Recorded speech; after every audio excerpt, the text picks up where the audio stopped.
আমি একটা খিচুড়ি recipe share করছি। খিচুড়িটা দেখো, সব সবজিগুলো আমি এক এক করে কেটে নিয়েছি। তারপরে আমি নুন হলুদ দিয়ে সবজিগুলোকে সব ভেজে নিয়েছি। সব দেখো আস্তে আস্তে সব সবজিগুলো, প্রত্যেকটা সবজি আমি এক এক করে ভেজে নিয়েছি।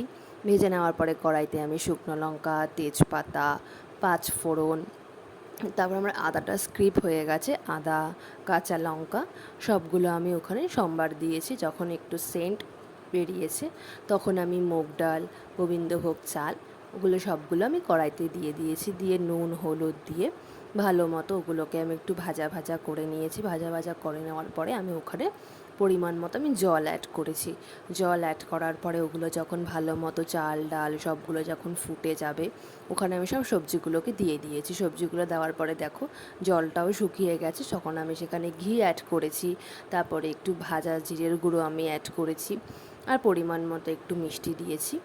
দিয়ে ওটা ভালো মতো আমি নাড়াচাড়া করে মিক্সড করেছি। তো খিচুড়িটা দেখো তোমাদের কেমন লেগেছে। ভালো লাগলে তোমরা অবশ্যই কমেন্ট করো, লাইক অ্যান্ড শেয়ার করো, আমার চ্যানেলটাকে সাবস্ক্রাইব করো। সবাই আমার পাশে থেকো। আর দেখো খিচুড়িটা আমার পুরোটাই কমপ্লিট হয়ে গেছে।